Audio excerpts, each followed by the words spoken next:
Muy buenos días, bienvenidos de nuevo a Negocios Televisión, bienvenidos de nuevo al espacio de las noticias, el foco puesto en todas las últimas horas, en toda la actualidad, con la mira puesta en el conflicto que sigue teniendo lugar en Oriente Medio. Se está hablando en los últimos minutos, en las últimas horas, de una posible segunda tregua. Enseguida les contamos todos los detalles sobre estos asuntos, sobre el propio Donald Trump, protagonista en las últimas horas, y también hablaremos de Putin. Ojo, porque hay analistas de Wall Street Journal que dicen que es el ganador geopolítico del año. Enseguida les contamos todas estas cuestiones, pero empezamos hablando del conflicto de Oriente Medio. Las fuerzas israelíes siguen atacando la Franja de Gaza, mientras que los hutíes de Yemen prometen plantar cara a la misión naval encabezada por Estados Unidos. Dicen que van a seguir atacando los barcos del Mar Rojo en apoyo al movimiento de Hamas que gobierna el enclave palestino. El primer ministro israelí, Benjamin Netanyahu, dice que la guerra no se va a detener hasta que los 129 rehenes restantes sean liberados y Hamas sea aniquilado.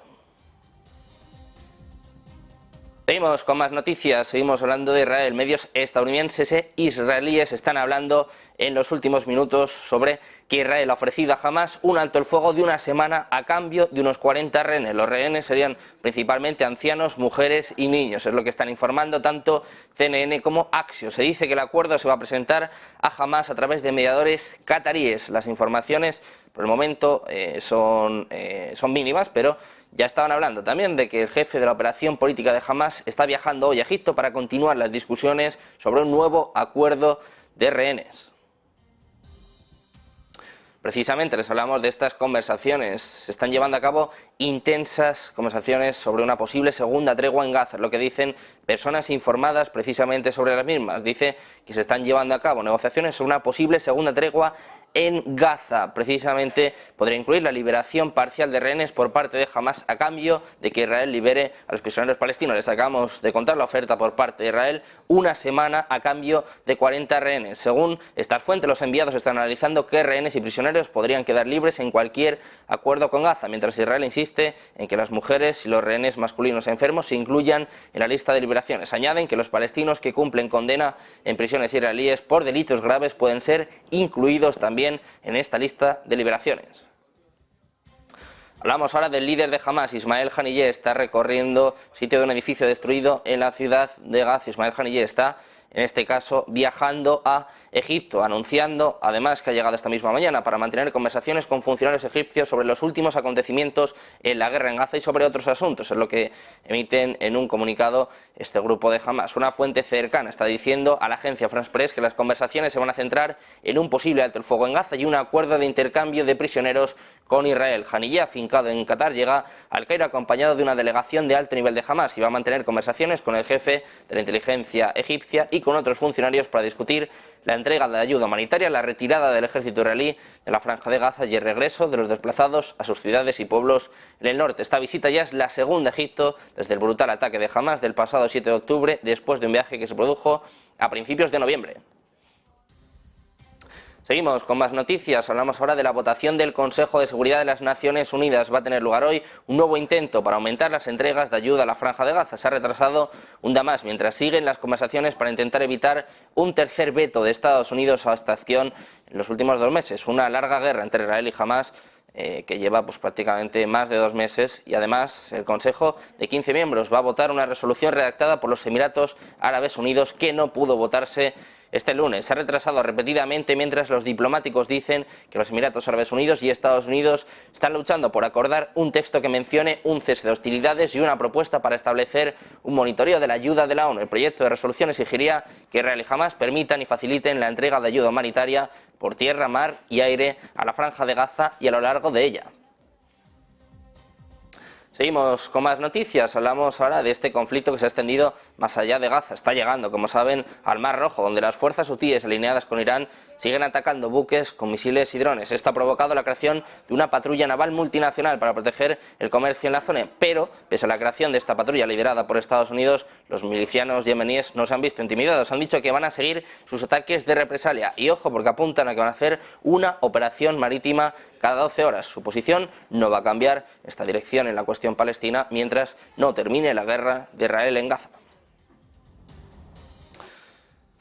Hablamos ahora de Estados Unidos, de la tensión que no deja de crecer y mientras tanto se están planificando acciones destinadas a paralizar la capacidad de los hutíes de atacar barcos comerciales. Estados Unidos todavía quiere que la diplomacia funcione y de momento no ha decidido emprender ataques contra los hutíes de Yemen. Sin embargo, según fuentes de Bloomberg, ya se están planificando acciones destinadas a paralizar la capacidad de los hutíes de atacar barcos comerciales, atacando al grupo militante en la fuente. Los ataques contra los hutíes en Yemen, donde tienen su base, estarían plagados de peligros. Por ejemplo, el potencial de un conflicto regional más amplio, además, precisamente lo que está intentando evitar la administración de Joe Biden, pero también podría suponer, en este caso, que los hutíes sigan atacando cuando ya han dicho que van a atacar cada 12 horas.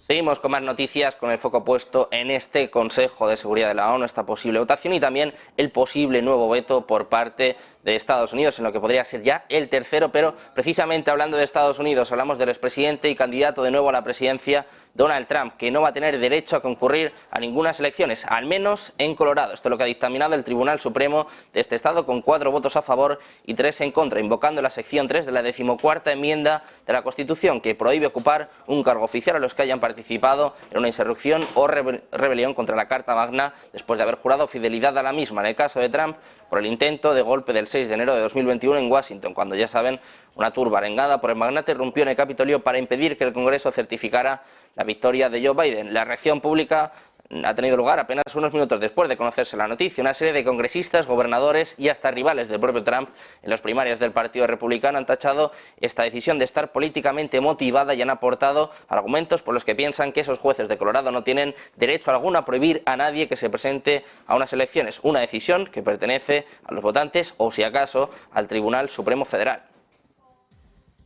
Hablamos también de Taiwán, los informes del Ministerio de Defensa que apuntan a que un globo chino ha cruzado el estrecho de Taiwán este martes por la noche. Un nuevo globo espía chino ha sido detectado en la frontera que separa a Taiwán del gigante asiático. Se trata ya del tercer avistamiento de un aparato de este tipo en este mes, mientras China asegura que se trata de globos meteorológicos fuera de sus rutas. Taiwán, eso sí, permanece en alerta y sospecha que China quiere influir en sus elecciones presidenciales de enero para facilitar un gobierno afín que acerque la reunificación de lo que China considera una de sus provincias. Seguimos hablando de China. Del presidente chino Xi Jinping se ha reunido hoy en Pekín con el primer ministro ruso, con Mikhail Mishustin, ante quien ha subrayado la solidez de las relaciones bilaterales y la elección estratégica de ambos para desarrollar la cooperación. Dice que China apoya al pueblo ruso para que tome el camino de desarrollo que elija, es lo que ha declarado Xi, que además ha destacado la fuerte resiliencia, las amplias perspectivas y la solidez de la cooperación entre ambos países. El mandatario chino ha resaltado que el comercio bilateral entre China y Rusia alcanzó los 200.000 millones de dólares en los primeros 11 meses del año, una cifra considerada como objetivo anual por las autoridades del gigante asiático. Además, ha afirmado que ambas naciones han reafirmado su compromiso con el desarrollo conjunto respaldado por una cooperación pragmática en diversos ámbitos. Precisamente volvemos a hablar en este caso de Estados Unidos y de las ayudas a Ucrania. Los negociadores del Senado han decidido aplazar las conversaciones en torno a un acuerdo para proporcionar miles de millones de dólares en fondos de la guerra para Ucrania. Con ese aplazamiento han iniciado su receso navideño y ha aplazado las conversaciones hasta el mes de enero. Los negociadores de ambos partidos en el Congreso han estado discutiendo durante semanas sobre estas demandas de los republicanos de reforzar la seguridad fronteriza de Estados Unidos antes de considerar una solicitud de la Casa Blanca de más fondos para Kiev. Y hablamos de nuevo de Ucrania. El presidente ucraniano Volodymyr Zelensky ha dicho este martes que el ejército había propuesto movilizar entre 450.000 y 500.000 ucranianos más a las Fuerzas Armadas, lo que marcaría un paso dramático en la guerra de Kiev con Rusia. El líder ucraniano ha dicho en su conferencia de prensa de fin de año que era un tema altamente sensible, que el ejército y el gobierno van a discutir antes de decidir si envían la propuesta al Parlamento.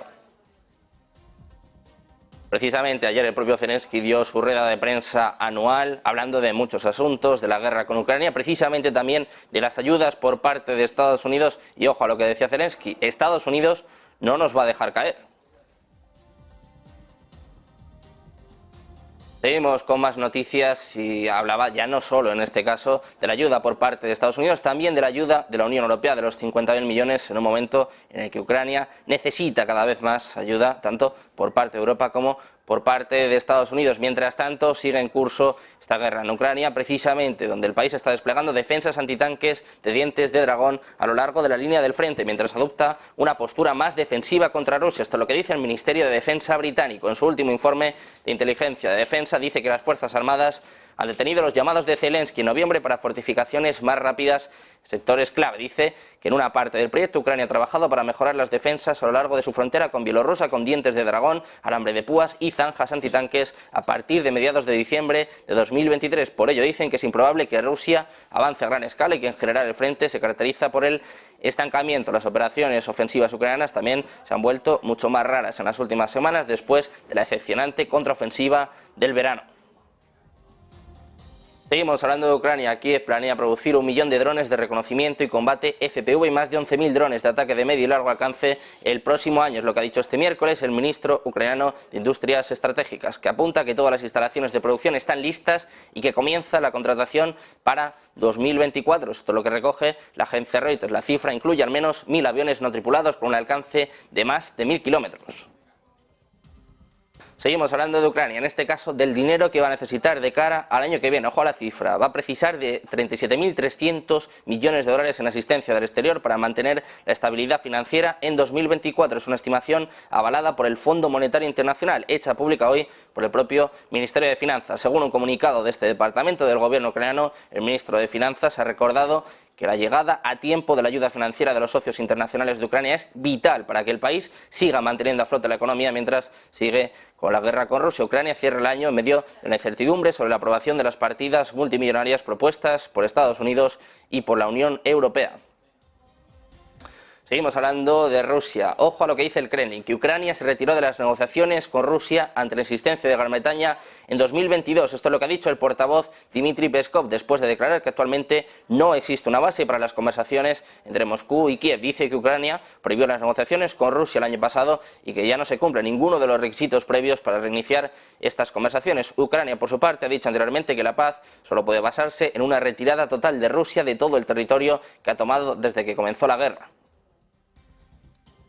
Hablamos ahora del presidente ruso, de Vladimir Putin, que ha pedido este miércoles una respuesta severa contra las entidades extranjeras que buscan desestabilizar a Rusia, ayudar a Ucrania. Dice que el régimen de Kiev, con apoyo directo de servicios especiales extranjeros, ha tomado el camino de los métodos terroristas, prácticamente del terrorismo de Estado. Es lo que ha dicho Putin en un mensaje de vídeo con motivo del Día de los Agentes de Seguridad Pública. Dice el propio Putin que son actos de sabotaje contra lugares civiles, infraestructuras de transporte y energía, ataque contra ciudadanos y representantes de las autoridades. Saben, como les hemos contado, que Rusia ha registrado varios actos de sabotaje contra ferrocarriles y ataques con drones atribuidos a Kiev desde que Moscú lanzara su ofensiva en febrero del año pasado. Dice Putin que es necesario poner fin de manera severa a los intentos de los servicios especiales extranjeros de desestabilizar la situación política y social en Rusia.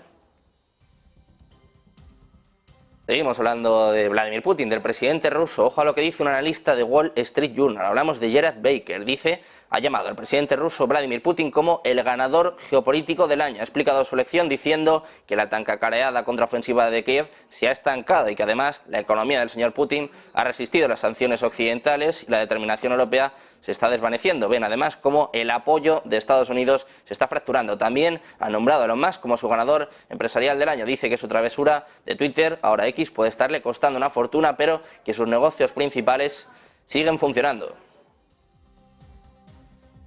Y seguimos hablando de Rusia, que dice que tiene suficientes reservas de los llamados drones kamikazes para atacar a Ucrania con estos dispositivos todos los días. Es lo que dice el jefe de la Fuerza Aérea de Ucrania. Durante el inicio de esta guerra entre Rusia y Ucrania, Moscú lanzó Saj-131 y vehículos aéreos no tripulados suministrados por Irán, devastando la infraestructura civil. Yuri Gnat ha dicho a la televisión ucraniana que Rusia está acumulando estas armas, así como misiles balísticos y de crucero, para nuevos ataques. Hablamos ahora del ministro de Defensa ruso, que ha dicho que las unidades militares recién formadas van a comenzar a entrenarse el próximo año, mientras el país se prepara para hacer frente a las amenazas de una expansión de la OTAN. Es lo que ha afirmado ante un importante grupo de expertos estadounidenses. Hizo la declaración precisamente ayer durante una reunión de defensa y también reiteró las amenazas contra Finlandia y la alianza de la OTAN. Esto es lo que dice además el Instituto de Estudio de la Guerra. Ha afirmado que el ejército ruso está trabajando para ampliar su poder de combate de 1,15 millones a 1,32 millones. Sin embargo, es muy poco probable que alguna de estas nuevas formaciones esté completamente equipada o opere con sus fortalezas doctrinales en este momento. Ponemos el foco ahora en la economía, hablamos del petróleo. Los precios del petróleo alcanzaron máximos de 2 semanas este martes, ya que el aumento de los ataques a buques a lo largo de la ruta marítima clave del Mar Rojo ha avivado la preocupación por interrupciones en el suministro en un momento y además aliviado en cierta medida las preocupaciones de que la oferta supere la demanda. El mercado americano terminaba con un alza del 1,3% hasta los $73,44 el barril y el contrato Brent subió un 2% hasta los $79,48 el barril. Los ataques en el Mar Rojo siguen provocando interrupciones en el suministro, sobre todo los temores de que estas interrupciones en el comercio causadas por los ataques con misiles y drones contra barcos en el Mar Rojo por parte del grupo de los hutíes alineado con Irán siga apuntalando los precios del petróleo después de un aumento del 2% en el día anterior. Empezamos a hablar en este caso de la economía de la eurozona. La inflación de la eurozona ha tocado suelo de 28 meses en noviembre en el 2,4%, es lo que ha confirmado este martes Eurostat, con los precios de la energía que aceleraron su caída hasta el 11,5%, mientras que la inflación de los alimentos, moderoso ascenso, 5 décimas en relación al mes previo, hasta el 6,9%. La inflación de la eurozona, como decimos, tocó suelo de 28 meses en noviembre, lo que confirman los datos por parte de Eurostat. La inflación de los alimentos, moderoso ascenso en 5 décimas en relación al mes previo, hasta el 6,9%. La tasa de inflación subyacente también se relaja en noviembre al 3,6% desde el 4,2% del mes anterior. La inflación general ha caído al 2,4%, todavía está por encima del objetivo del 2%. Si uno nos atenemos a las previsiones del Banco Central Europeo, la inflación no va a estar resuelta completamente hasta, digamos, el año 2025, mediados de 2025, y por lo tanto ahora mismo lo que nos planteamos es, también a tenor de lo que vino a decir el propio Banco Central Europeo, de que íbamos a tener un efecto base y que la inflación iba a repuntar. Mi pregunta ahora mismo es realmente si todos estos datos avalan una rebaja de los tipos de interés y si no se crea algún tipo de problema en una credibilidad de los bancos centrales ya bastante mermada después que en el año 2021 prácticamente dijeran que esto no era transitorio y luego se ha convertido en un problema muy grave. Que los precios caigan a nivel mensual yo creo que es una buena noticia. Tenemos que tener en cuenta que los precios han subido muchísimo y prácticamente desde el año 2015 el precio de la comida ha subido un 40% en Alemania y el precio medio del IPC prácticamente está alrededor del 15 o el 20%. Con lo cual, de alguna manera, que empecemos a tener un cierto grado de moderación en los precios es relativamente positivo. Yo no lo llamaría deflación, porque deflación deberíamos tener una continuada caída de los precios, y esto es prácticamente mensual, pero si queremos llegar al 2%, realmente tenemos que empezar a plantearnos la idea de que datos mensuales de caída de los precios debería ser tomado como una buena noticia, que de hecho en este momento. Seguimos pendientes de más actualidad, de más noticias, de más últimas horas. Una breve pausa, un par de minutos y enseguida volvemos con más información aquí en Negocios Televisión.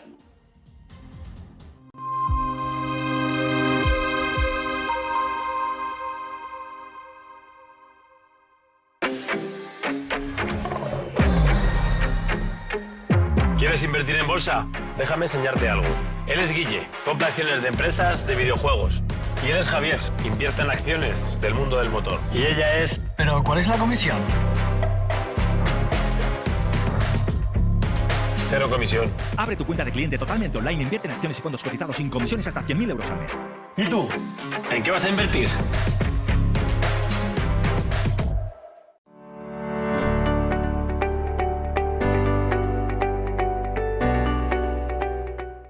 Felices fiestas y muchísimas gracias por la confianza que depositáis siempre en Negocios Televisión. Sin vosotros no sería posible. Gracias, insisto, felices fiestas. Y gracias también a todos los que colaboran con nosotros, a los analistas, especialistas, a los expertos que día a día hacen que esta tele crezca, que sea mejor y que tenga siempre el mejor de los análisis posibles en clave económica y geopolítica. Pasad una feliz fiesta rodeado de los vuestros. Os deseo una muy feliz Navidad a todos y os mando un abrazo de parte de todo el equipo de VIC España. Gracias. En nombre de toda la compañía me gustaría felicitaros la Navidad y el Año Nuevo y desearos un 2024 lleno de prosperidad. Pues aprovechamos, como no puede ser de otra manera, para desearos unas felices Navidades, felices fiestas y sobre todo feliz Año Nuevo. De cara al año que viene esperamos que tengáis un año excelente de buenas inversiones y si pueden ser inmobiliarias, mejor. De parte de todo el equipo de XTEL España os deseamos unas felices Navidades y un feliz Año Nuevo cargado de salud, nuevos propósitos y felicidad. y que puedan celebrar estos santos días en paz y les traiga también la prosperidad con sus familias. Hasta pronto.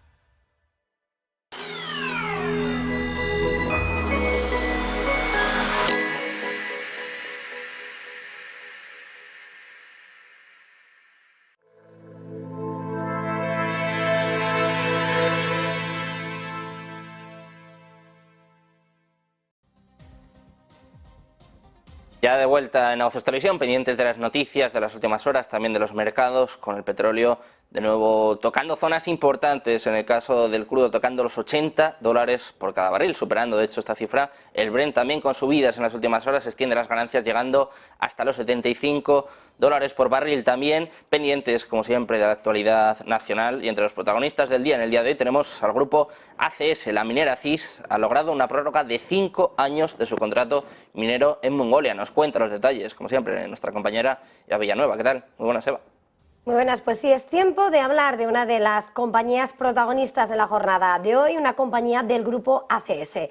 CIS, la minera de su filial australiana CIMIC, ha obtenido una prórroga de 5 años de su contrato con la Mongolian Mining Corporation, MMC, en la mina de Uqa Kudang. De esta forma, la compañía va a seguir prestando servicios de gestión de activos, incluida la planificación estratégica, la gestión de la cadena de suministro y los servicios de mantenimiento. En concreto, la mina está situada a unos 240 kilómetros de la frontera china y a 560 kilómetros al sur de Ulan Bator, la capital de Mongolia.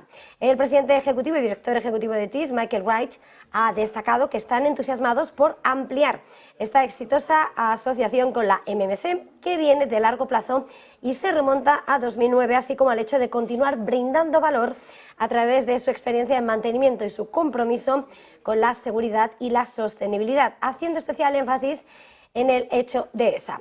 TIS sigue profundamente comprometido con la salud, la seguridad y el bienestar de todos los involucrados en el proyecto. Como parte de ese compromiso más amplio de TIS con la diversidad y la inclusión, la empresa fomenta activamente la participación de las mujeres en la industria minera a través de programas e iniciativas específicas.